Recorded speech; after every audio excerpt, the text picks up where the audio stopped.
Hello, nerds. It's Wednesday. Happy Pizzamas in July. My name is Hannah, and we're going to do a little video about crosswords. So I'm going to start with some basics in case you are just getting started with crosswords, and then later we'll hit on some tips and tricks that I think everyone can be reminded of. So where do you find a crossword puzzle? You can play it in the newspaper. You can play it on an app. There are lots of different places on the web where you can find them. I like this list from the American Crossword Puzzle Tournament. And what we normally do in our Nerd Criteria Discord server is downforcross.com. I'm also going to focus mostly on New York Times puzzles today, because there are all kinds of puzzles out there that you can play. So how do you pick a puzzle? Typically, for the New York Times, puzzles are easiest on Monday and most difficult on Friday and Saturday, with increasing difficulty throughout the week. Sunday is a really big puzzle, but it's actually intermediate in terms of how difficult it is. All of the puzzles except for Friday and Saturday can be themed. Sunday will always have a named theme, that's the title. And rebuses and tricks are really common on Thursdays and Sundays, but they can also be found on Wednesdays. How to play is really up to you. When I'm playing, I always start by going through all of the across clues in order, then all of the down clues in order, and cycling through. But you can totally flip back and forth as you go if that's easiest for you. As you're playing, you're going to hit spots that you're not sure if it's correct. And what you might want to do in those cases is pencil in your answer. If you're playing on paper, of course, you can use an actual pencil. If you're playing online, there's usually a button you can click to enter your clues in a lighter gray to indicate to yourself, don't think that these answers as being totally correct. Most people, when they're playing crosswords, especially when they're beginners, are going to get stuck sometimes, where you've gone through over and over and you're really not sure how to unblock yourself. So what do? There's no right or wrong answer. There's no legal rules about what counts as cheating and what's totally fair. We get to make it up. For me, this is the order that I take things in. First is phone a friend. If you're in the room with me, I can ask you about the puzzle. This is also, if we're playing collaboratively, we're going to work together. Next level for me is looking stuff up. This will be factual things only. This might be something like, what movie won the Oscar for Best Picture in 1984? I might Google that. Next for me would be looking stuff up either on answer websites or using the built-in puzzle checker. The one thing I'll say here is I highly encourage, if you're still learning, to just try to unblock one or two clues this way instead of relying on the full puzzle checker too early. This will really encourage you to get a little bit more information and then see if you can break it all down yourself. In general, playing more crosswords is the best way to get better at playing crosswords. You'll start to recognize words that are used over and over, like Oreo. If there's a 4-letter clue about cookies, it's going to be Oreo. All right, now let's get into some tips and tricks. I'm actually not going to read these off because I talk too much and this video is getting long, so let's take a look. So the first thing we want to think about matching is tense. This is, of course, most important when the clue is a verb. So this clue 15 across here is holds. I might be inclined to think about an answer like had, but had and holds are in different tenses. So I know that actually this one needs to be has. The next thing we want to think about matching is part of speech. So here I'm looking at 47 down and the clue is winter coat. Winter coat is a noun. Even in my head, if I'm thinking about, oh, winter coat, maybe it's warm, maybe it's beautiful, maybe it's artful, that won't be a correct answer because artful is an adjective. And what I need here is another noun. In this case, the answer is anorak. The next thing that we want to make sure matches is plurality. So 2 down here, the clue is lyric verses, which is plural. So I might be inclined to put something like song, but song is not plural, it's singular. So in this case, the answer is odes, which matches plurality. Now, this is most obvious, of course, when the clue is ending in S, but keep an eye out also for things like 12 down. The clue is they break the fourth wall.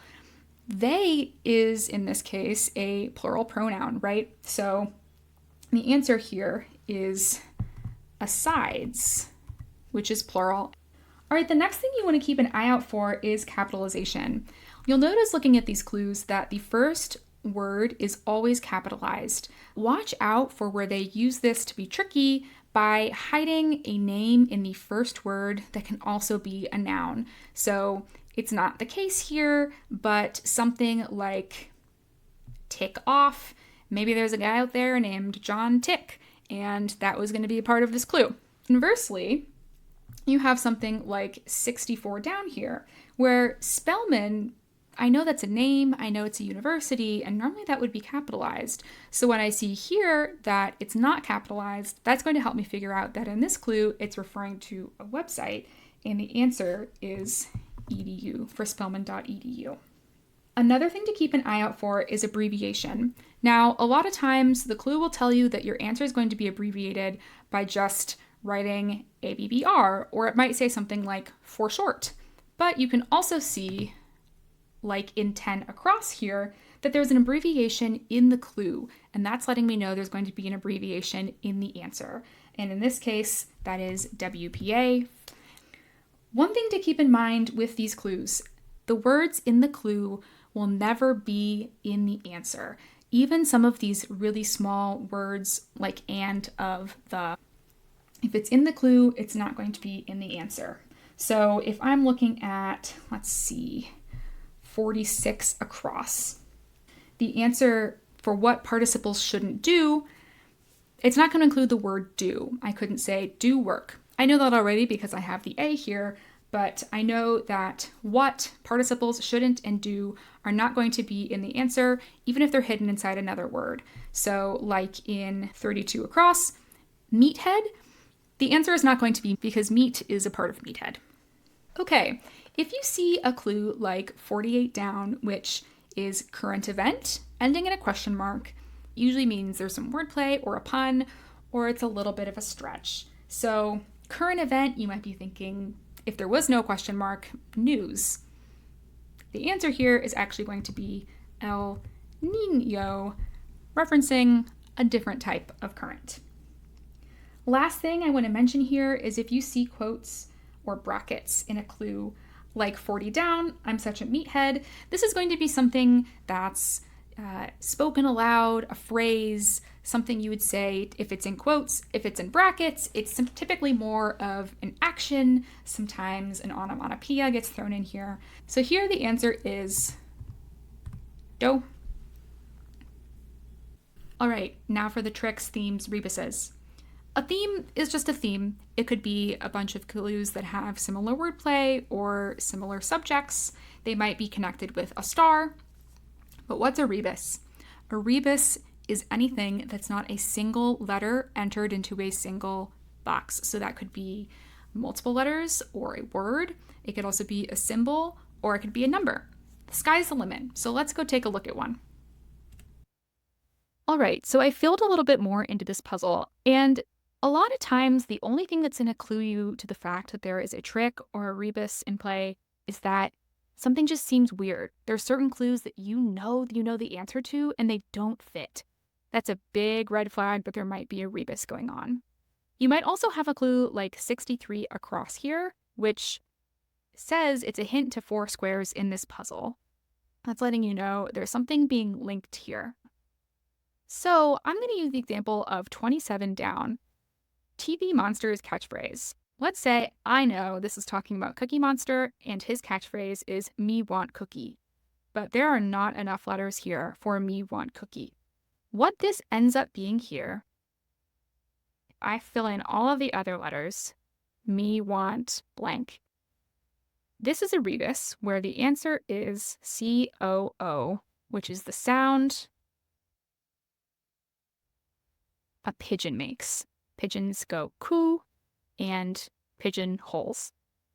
So then I know this one becomes cocooning as well. And this will be repeated in 3 other squares in the puzzle. If you're using down for a cross, you can enter a rebus by holding shift while you type. So keep your eye out for rebuses and funky tricks. I love puzzles like this. They can be super frustrating, but once you find out the trick, it is so satisfying. And that's all, because I talk way too much. Don't forget to be awesome, nerds. I'll see you in the next one.